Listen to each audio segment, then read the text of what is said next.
What's up, guys? Your man Sly here. It's reset. 4 a.m. has arrived, and our friendly neighborhood black market arms dealer is back to town. I know he's supposed to get here at 4 like usual, but sometimes I think this dude must be hitting some of his private stash before setting up shop, because right now, this dude is late as crap. With the magic of editing, I'll speed things up a bit, but this lazy bastard didn't show up until like 4:10. Zers these days. Anyway, you know that when his gang tag and gardening skills pop up, that means the show is here. So, all you need to do is stick to the left, head towards the speaker, and he is back at the huge door blending into the background. I could have swore he was here like 2 weeks ago, right? Well, whatever. So, are y'all ready to take a peek? And ta-da! Once again, nothing great, but there is one thing to be excited about, and I know that you can see it here at the end, but let's quickly go through all of them. So first up, we have the exotic Titan Gauntlets, the no backup plans. Next, a decent hunter helmet, the Knucklehead Radar. Moving along, the exotic Warlock helmet, Apotheosis Veil. And then the main attraction for this week, the reworked Year 1 heavy weapon, Dragon's Breath. Once again, the only engram this week is a Legacy Heavy engram, and as for his curios, we have the 2 Sparrow upgrades, the Plasma Drive and the Stealth Drive. Then the usual 3-pack of heavy synths, 5-pack 3 of coins, the expensive glass needles, and then the useless stuff here at the bottom. So let's dive into detail and see what makes these guys exotics. All of these are Year 1 exotics, but they have all come back to Year 2, and rightfully so. No backup plans and Dragon's Breath have been reworked and are freaking amazing. The other two are situational, but nonetheless still great helmets and super useful in their own right. So starting off with the no backup plans, its exotic perk here is called Force Multiplier. Shotgun kills trigger Force Barrier, and Force Barrier's duration is increased. Okay rolls for gauntlets, and you can increase one of these up just a bit. Secondary perks are Rain Blows, funny name, but it increases melee attack speed and impact induction. Bonus grenade energy on melee hits. Final perks on gauntlets give you reload speed, and these bad boys can get you shotgun loader, increased reload speed with shotguns, or LMG loader, increased reload speed of machine guns. These gauntlets have come a long way from their Year 1 counterparts, which in the past only extended the duration of Force Barrier. That was it, which you had to proc yourself, which is only by the way of dawn, like Ward of Dawn or a melee kill. So now you automatically get a shield every time you get a kill with a shotgun. That is nuts, dude. Solar Titans are still the hot item right now, so they're not used all that often. But once these catch on, dude, watch out. Only problem I have with these is that they don't have any shoulders to them. I mean, look at them.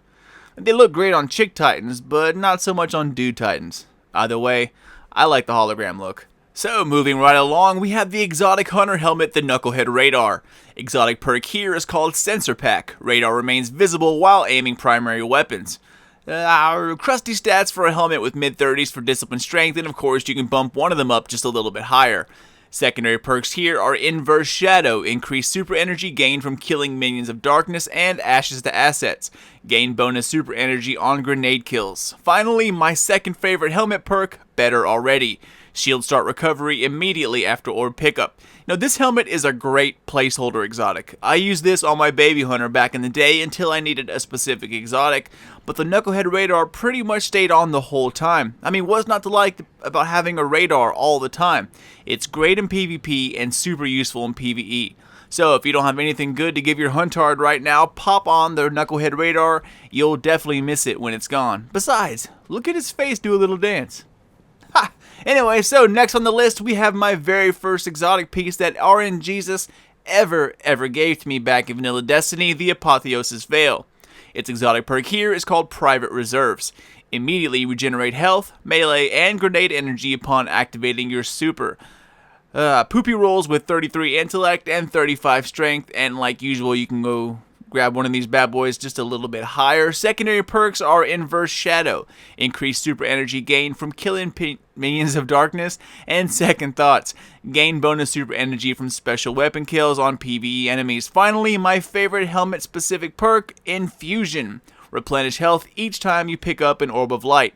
This was the perfect helmet for Crota back in the day, but even before that, when Atheon was the main dude to kill, this helmet was a team saver.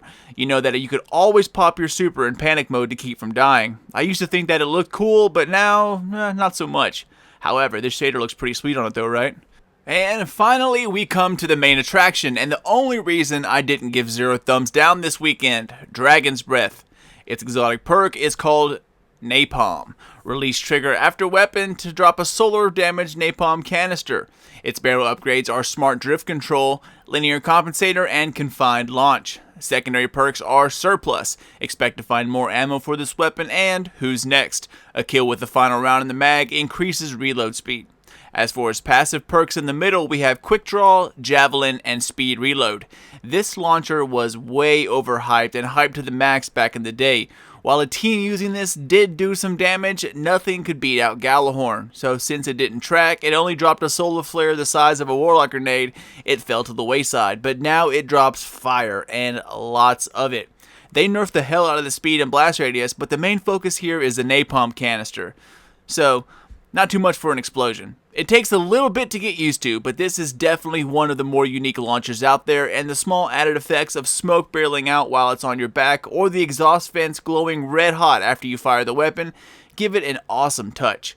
Definitely grab this if you have the coins, but that's it, guys. Nothing too awesome, but to be honest, there isn't really all that much left out there that we haven't seen yet besides, the Twilight Garrison or the Tarantella. So unless those make an appearance, it's going to be a little bit of a letdown every week. Either way, I know the newer players are loving Xursday, so as long as someone's having a good time, that is all that matters.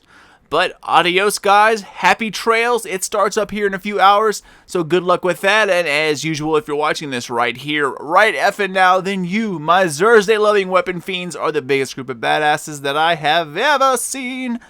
Stock up on your 3 of coins. Go burn the world, and I will see you all in the next one. This is your man Sly. Done, gone, and out.